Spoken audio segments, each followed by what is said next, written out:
Hi guys, so today we're making rack of Bulbasaur. It's going to be encrusted in Bulbasaur seeds. So the Bulbasaur meat. Should I get the seeds? Yeah. So the Bulbasaur meat is going to be kind of like a grassy, earthy flavor. So we're really going to play into that with some of the herbs and spices and stuff that we have. So we're going to start off with a little olive oil, obviously, to make our marinade. And purchase special just for this recipe is a pomeg juice or pomeg molasses made from pomegs, locally sourced, and bought it at our local farmers market just this morning. The Bulbasaur was also locally sourced and farm raised, so all fresh, all local. It's going to be really, really beautiful, and it cooks up pretty quick too. Like once you get everything going and get it marinated after our marinade time, it cooks up really fast. Do you want to grab me a whisk? Yeah, absolutely. So we just have some extra herbs and spices to go into this. So obviously you're going to go with your rosemary and thyme to really kind of play up that grassy flavor. Always going to have garlic. Measure that shit with your heart, right? Oh, I can't get that in there. Obviously salt and pepper, heavy dose of that. And then we also have some lemon zest, just to kind of really give it that zing. And then you're gonna whisk that up, make a nice paste. Oh, can you see how nice and thick that is from that pomeg molasses? So we're gonna go ahead and marinate and get that going. In the meantime, do you want to tell them about the seeds? Yeah, so the seeds of the Bulbasaur, you can actually get them, since they can fire seeds out in some of their attacks that they do. It's actually possible to get them humanely without killing a Bulbasaur.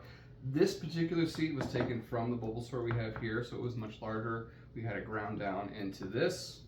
So once you grind it down, you can add it in almost anything. It doesn't have to be, a Bulbasaur recipe. It can be another recipe.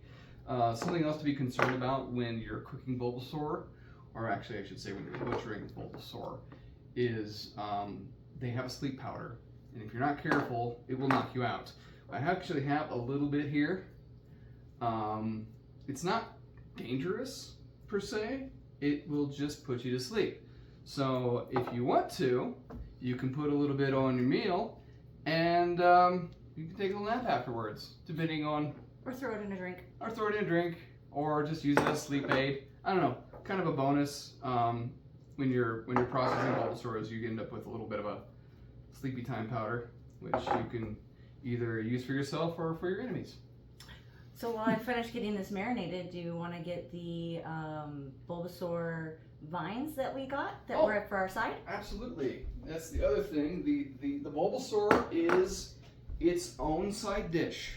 Because the Bulbasaur, as they grow, they have vines that are basically intertwined throughout their entire bodies.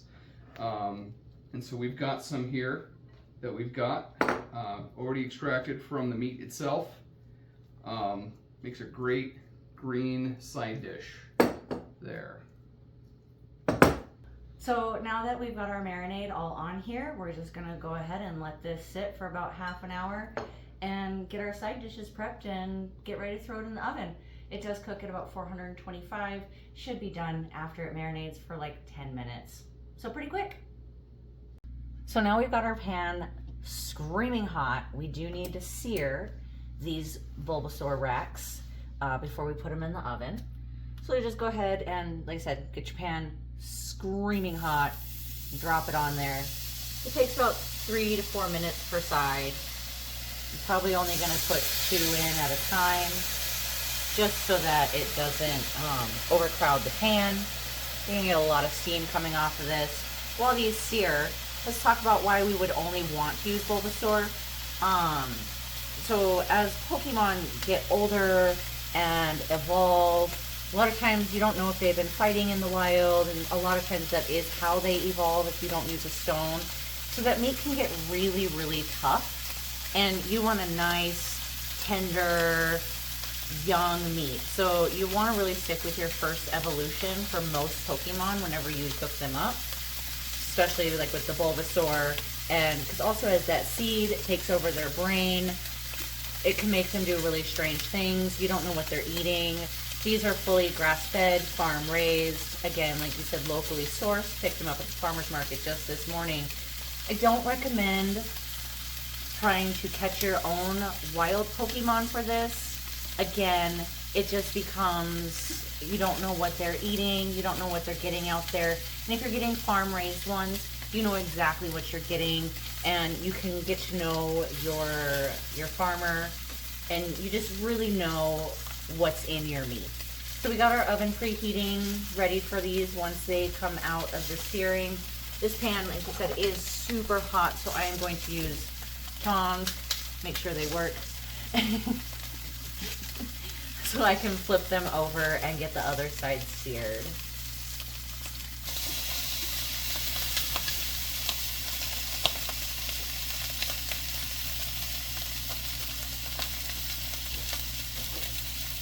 So now I'm going to get these back, all three of them, into the pan. So the pan will be a little bit crowded. If you have a little bit bigger pan, you definitely want to go with that.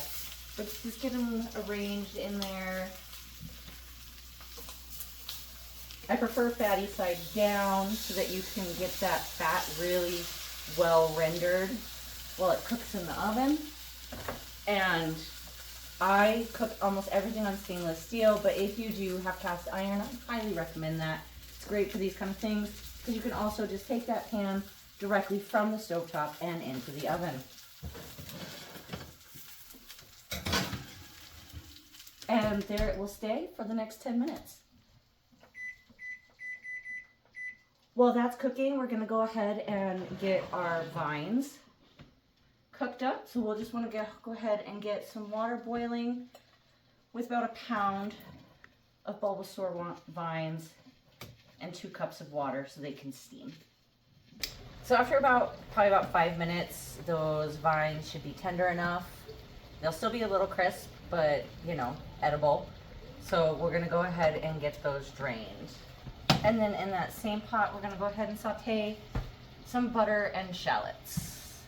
So once we get the butter melted in there, I cut up a shallot a little earlier. I'm sure you've noticed it sitting here. And it is for seasoning on our vines.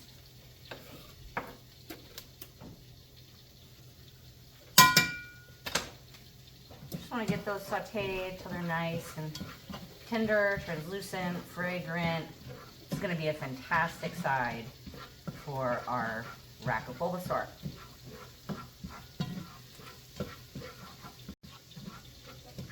So now that our shallots are nice and tender, they smell amazing, we're going to throw those Bulbasaur vines back in there and toss to coat.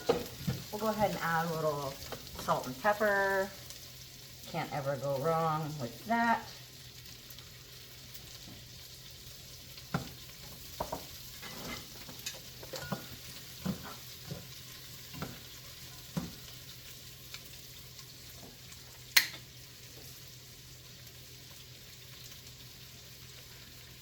I like a lot of pepper, but you can definitely go for your taste. And then we have these lemons here. We use this for our lemon zest for those Bulbasaur racks. So we're going to go ahead and squeeze a little bit onto those vines to give that a little bit of flavor to tie in to the rest of the dish. And that Bulbasaur rack is just about ready to come out. So we're going to go ahead and take this off the heat so they don't get wilty.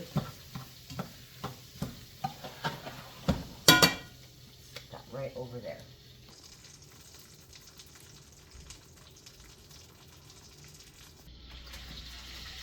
So now that this has reached temperature, we went for a temperature of 140. Keep it pretty rare. I do like a rare meat. We're going to go ahead and get those moved over to our cutting board to rest. Oh, those look absolutely amazing.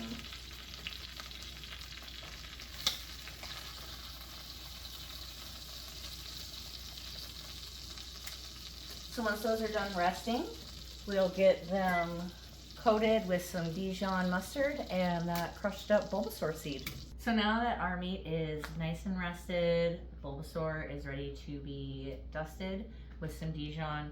The Dijon mustard will just help that crushed up seed stick to the outside and give beautiful, wonderful texture, and the flavor of those seeds is just really, really good. How would you describe the flavor These? of the seeds?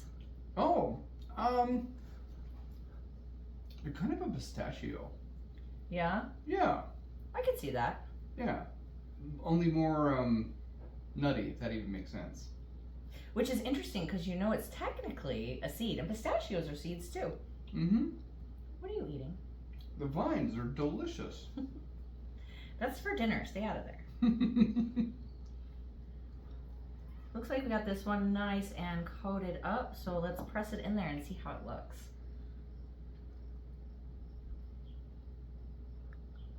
Oh, wow.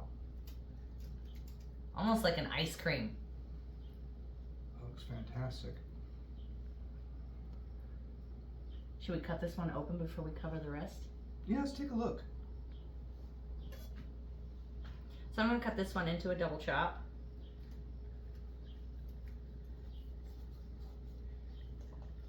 Oh my goodness. Oh, it's beautiful. Wow. Look at this.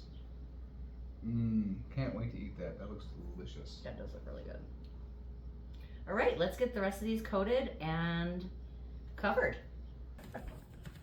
Oh, wow.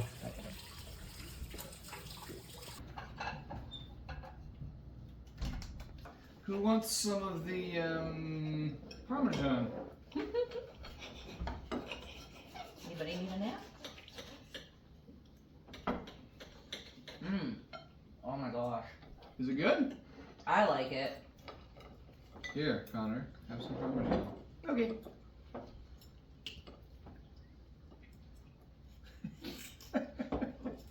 Yep. That'll make it taste better. Sure. Well, that was a wild success. It was delicious. Everyone loved it. That Yeah. crust was something to write home about. Loved the vines. Connor loved the Parmesan as an addition. It was really good. And yeah, turned out fantastic. So Join us next time. We're gonna cook up some Charmander. yep, next is Charmander. Looking forward to that. Gotta eat them all.